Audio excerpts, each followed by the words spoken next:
Hey guys, Bman coming to you from Penny Lane, of course, and welcome to week 4 of our singer-songwriter theme month.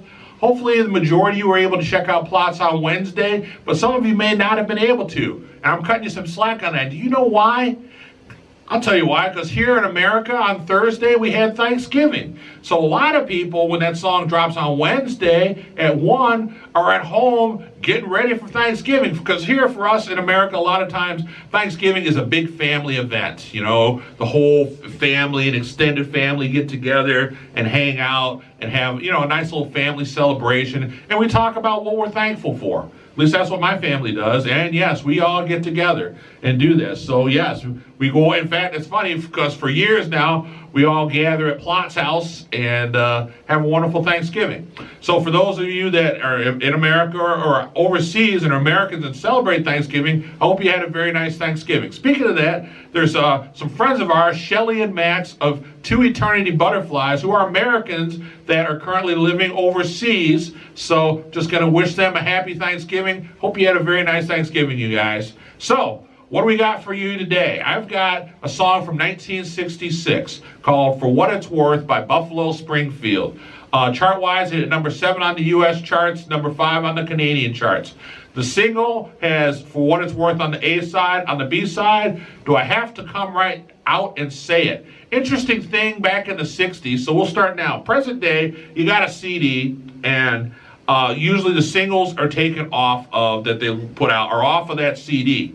But back there in the 60s, they didn't do it that way. They put out singles first, especially if you are a new band like Buffalo Springfield was. You put out a single first. Either it does really well or you have a couple of them that do good, and then they decide, okay, you're doing well enough that we will now make an LP and put these songs on here, which is exactly what happened. Interesting thing about this was their second single off of their first LP. However, when the LP was released, this song was not on it, on that first pressing. And back then they did pressings, like they may release 100 LPs per pressing.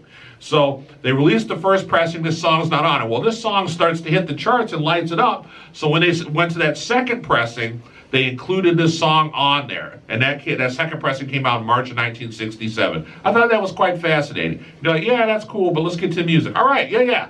Enough talking. So I guess For What It's Worth, Buffalo Springfield, 1966. 1, 2, 3, 4.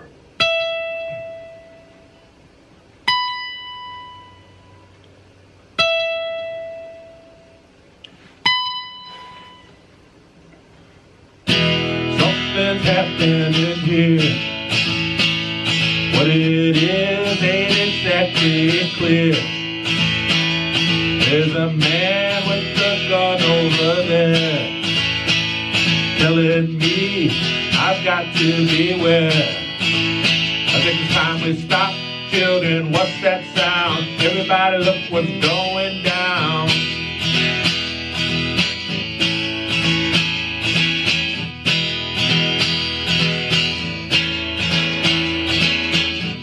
The battle line being drawn. Nobody's right if everybody's wrong. Young people speaking their mind, getting so much resistance from behind. It's time we stop. Hey, what's that sound? Everybody look what's going down.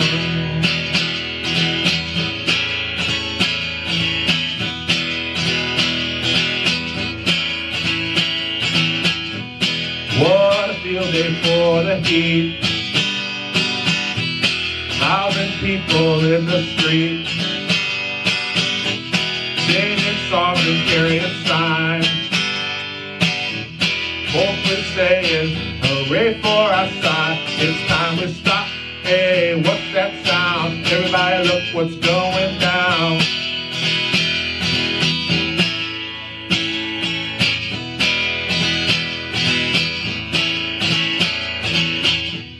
Paranoia strikes deep into your life, it will creep. It starts when you are afraid. Step out line, the man comes and takes you away. You better stop. Hey, what's that sound? Everybody look what's going. You better stop. Hey, what's that sound? Everybody look what's going. You better stop now. What's that sound? Everybody look what's going. You better stop. Children, what's that sound? Everybody look what's going down.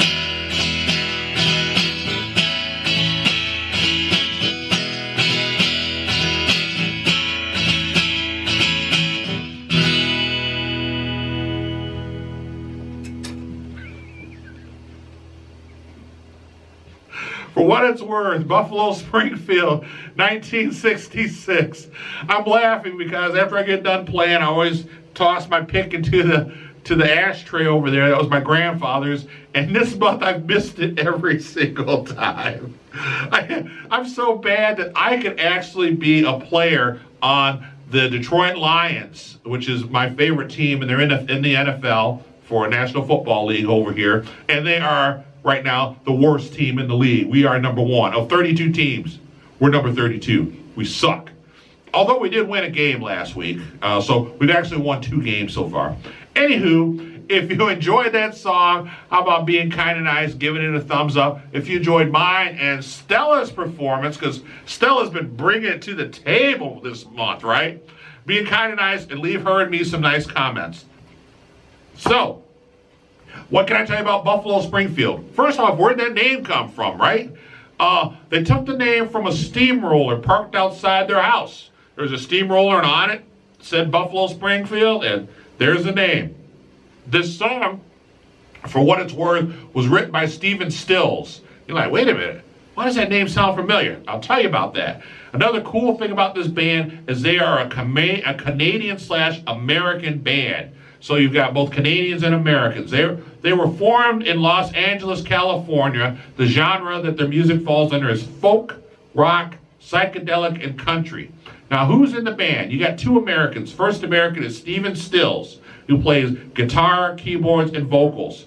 You got Richie Foray, who's also American, who plays guitar and vocals. Now we get into the Canadians. You got Dewey Martin on drums and vocals, Bruce Palmer on bass, and the last Canadian is Neil Young.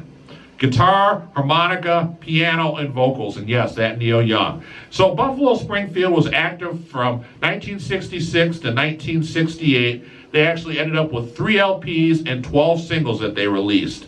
Then the band broke up. So what happens to them?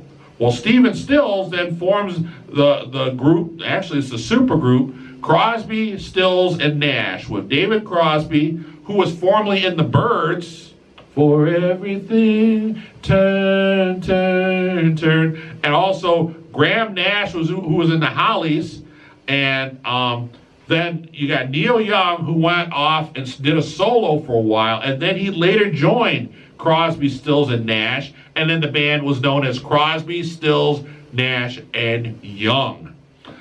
Richie Foray formed the country rock band Polka with Jim Messina, and they had quite a bit of success. Then when they broke up, Jim Messina actually joined Kenny Loggins, and Highway to the Danger, Highway to the Danger. And so they had a couple LPs that came out with Loggins, Messina.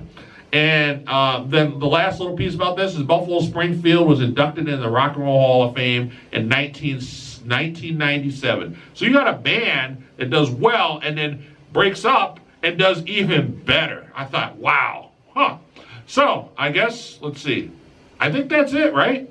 I already talked about me and Stella, got the music. So cool. So like I said one last time, for those of you that celebrate Thanksgiving, I hope you had a wonderful holiday. I guess with no further ado, peace out. Live long and prosper.